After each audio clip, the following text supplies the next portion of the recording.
Right now, we are joined on the set by Noemi. Noemi, please tell us your story.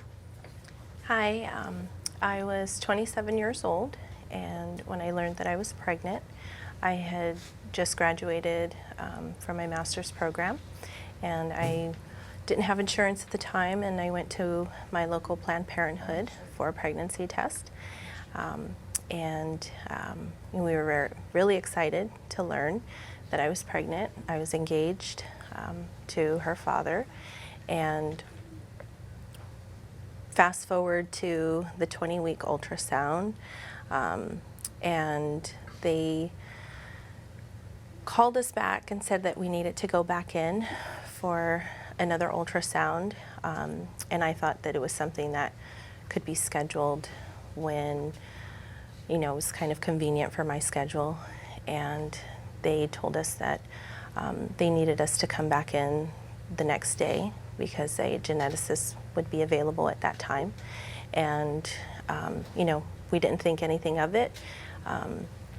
When we were in with the initial ultrasound, the technician took a really long time. I think it was almost an hour, and that was really not very normal. And we went in the next day for the second ultrasound, and her father and I were giddy and excited, and in conversation with the technician, and just talking amongst ourselves about the excitement that we were feeling. And the first technician had told us that it was maybe like 70% chance that it was a girl, and so we talked the technician into confirming with more certainty if it was a girl or maybe a boy.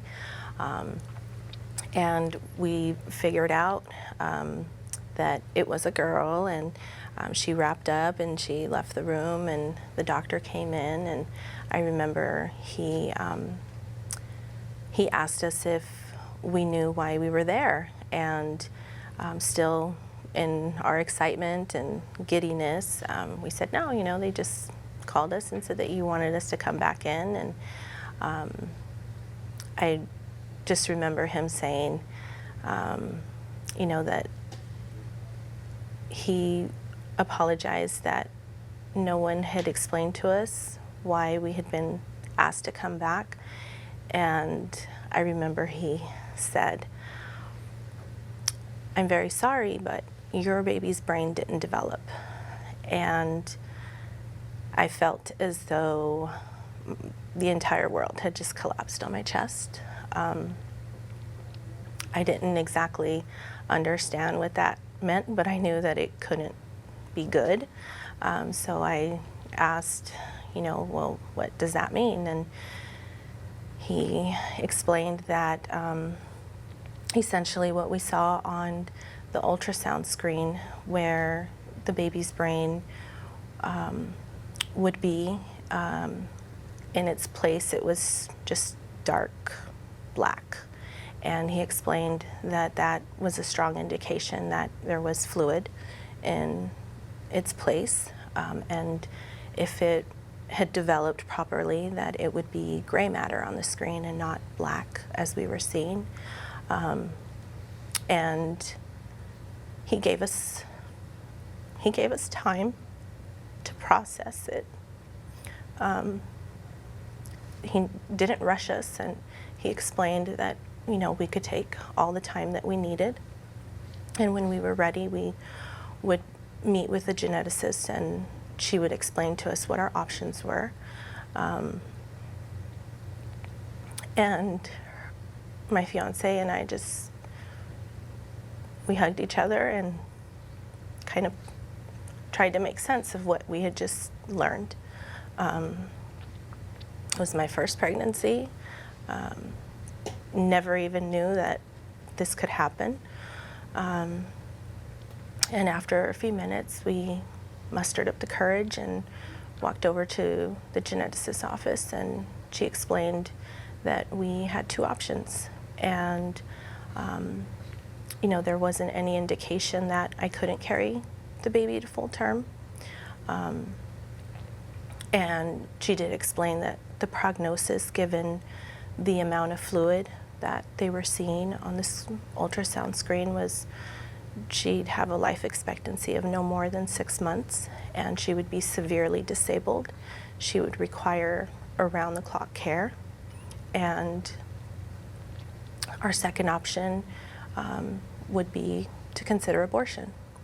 And even though I was 20 weeks along, they explained that because the baby suffering from hydrocephalus, that we could consider abortion, that it was an option for us. And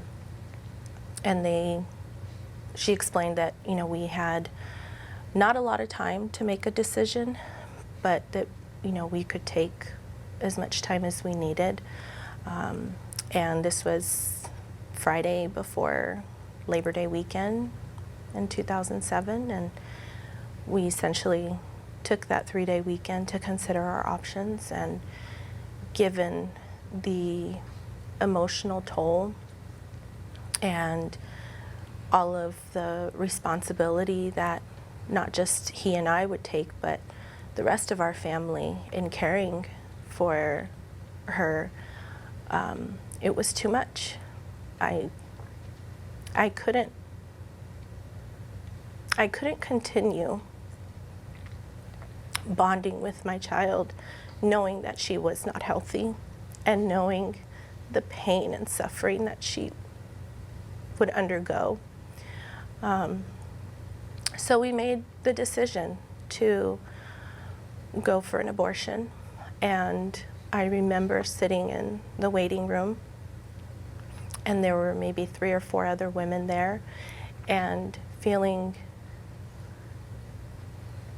not ashamed, but like, this is not where I want to be. I want to be home. I want to be at work. I want to have a healthy baby. We didn't share our decision with anyone outside of our immediate family. And I remember the last words that I told her was, "It's okay. You're going to come back healthy and strong. I need you to come back healthy and strong." And